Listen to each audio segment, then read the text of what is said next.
Tiga orang ini merampok mobil pengangkut uang. Tapi, mereka tidak tahu, tindakan mereka ini direkam oleh CCTV di mobil. Tiga perampok ini pergi dengan gembira. Rupanya, merampok itu sangat mudah. Mereka tiba di lokasi yang ditentukan, dan bersiap meninggalkan Korea. Sebelum kapal tiba, polisi ternyata sudah sampai duluan. Para perampok langsung kabur. Mereka langsung dikepung polisi. Mereka nekat menerobos kepungan, dan menabrak pembatas. Anak konglomerat yang sedang main di sebelahnya kaget bukan main. Polisi mengepung tiga perampok tadi. Para perampok turun dari mobil dan menembaki polisi. Situasi sangat menakutkan. Anak konglomerat di mobil sebelah turun dan lari keluar. Aku tidak bersalah. Aku tidak melakukan apapun. Baguslah. Mereka berdua langsung menjadi sandera. Perampok mengangkut mereka ke mobil. Mereka menerobos polisi dan lolos. Kejar-kejaran pun tidak terelakkan. Perampok menginjak gas terkencang, hingga rodanya lepas. Mobil tak bisa melaju kencang karena satu rodanya lepas. Mereka kehilangan kontrol. Untung saja mereka berhenti di gerbang klub Roma Holiday. Tiga perampok menahan dua sanderanya. Menerobos ke klub malam itu. Silakan ke sini. Ada 5 tamu. Setelah perampok melepaskan tembakan, klub malam itu hening seketika. Perampok mengumpulkan sandera di tengah aula, lalu menyuruh koki masak daging panggang. Tiga perampok itu mabuk-mabukan. Belum sempat menikmati hasil curian mereka. Hidup mereka berada di ujung tanduk. Mereka tidak ingin menunggu lagi. Dan akhirnya memutuskan untuk saling membunuh. Mereka bertiga saling menodongkan pistol. Tapi, tak ada yang sanggup menarik pelatuk. Salah satunya mengusulkan untuk membunuh sandera saja. Orang-orang ini tidak kesepian. Kerjaannya hanya ke diskotik, hidupnya tidak berguna. Akhirnya, ketiga perampok ini tidak membunuh mereka. Mereka juga tidak ingin mati. Akhirnya, mereka memutuskan melakukan aksi gila lagi. Di sana ada arak dan daging. Mereka ingin melakukan hal yang belum pernah dilakukan sebelum mati. Mereka menyuruh para sandera berdiri, dan menempelkan nomor di badan setiap sandera, dan memerintah mereka seperti militan. Di antara mereka, muncul seseorang sebagai ketua. Beri tepuk tangan pada ketua. Mereka menyandera sekitar 100 orang. Masalahnya adalah mereka lapar dan haus. Lalu perampok menelepon polisi di luar. Mereka memesan 100 porsi pizza. Polisi tidak berani menundanya, dan langsung memesannya. Tak lama, para pengantar pizza sampai. Salah satu sandera ingin pergi untuk merawat anaknya di rumah. Bila ia tidak pulang, anaknya akan kelaparan. Perampok menyuruhnya kembali ke tempat.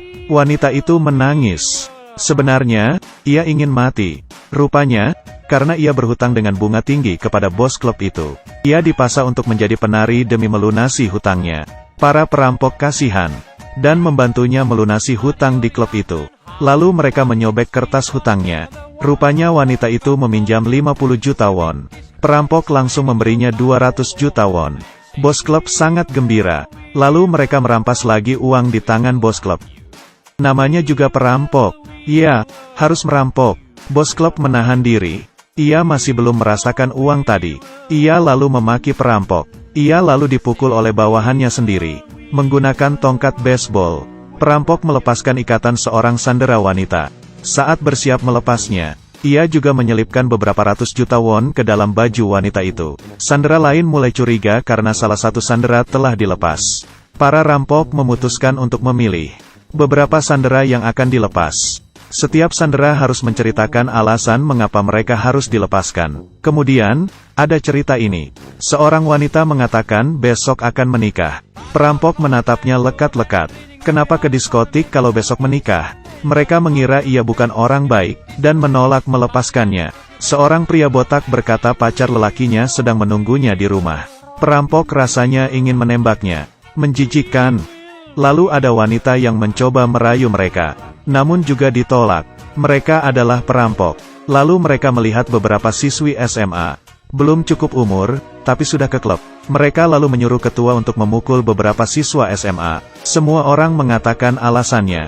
Hanya sisa bos klub saja. Ia menyepelekan perampok.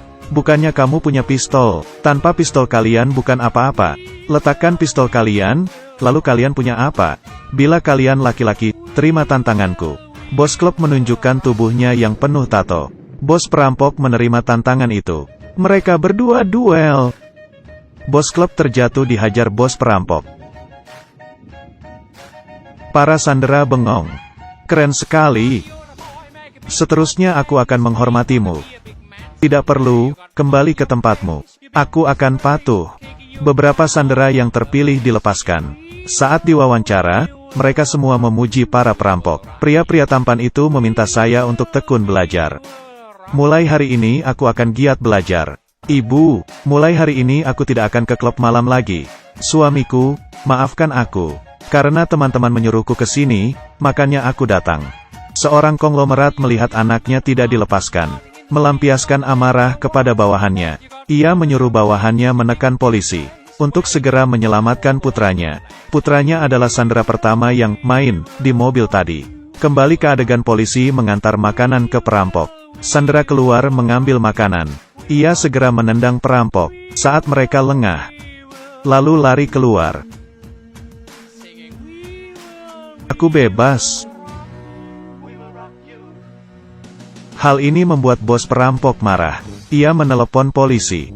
Bila dalam 2 jam sandera tadi tidak dikembalikan, maka setiap 5 menit ia akan menembak 1 orang. Keluarga sandera yang mengetahui kabar itu berkumpul di depan rumah sandera yang kabur tadi, dan memintanya untuk kembali. Ia tidak boleh egois dan membiarkan yang lain mati. Polisi juga tak berdaya. Keluarga sandera lain mengepung rumah pria yang kabur tadi, supaya ia tidak kabur. Pria itu sedang main golf bersama istrinya dengan gembira. Ayah konglomerat tadi membawa bodyguard ke sana, supaya pria itu tidak memanjat lewat tembok. Pria itu ditangkap lagi dan dikembalikan.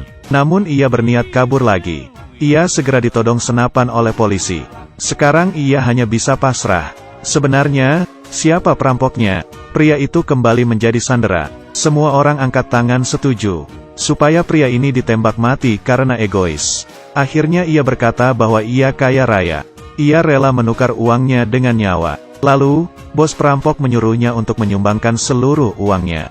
Baru ia mau mengampuninya. Mati, ia lolos hukuman. Hidup, ia akan dihukum. Perampok lalu menendangnya untuk balas dendam.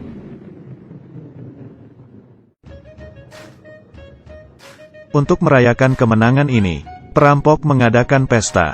Semua sandera berkumpul jadi satu. Makan, mabuk, dan mengobrol. Siapapun tidak akan mengira mereka adalah sandera. Setelah 1 malam yang gila, ketiga perampok bersiap untuk melepaskan seluruh sandera. Mereka sebenarnya adalah orang miskin yang baik. Mereka terpaksa merampok karena tekanan hidup yang menyiksa. Perampokan ini merupakan aksi protes mereka. Para sandera akhirnya dibebaskan. Ketiga perampok langsung disidang. Tapi, herannya, seluruh sandera menulis surat pengampunan untuk mereka.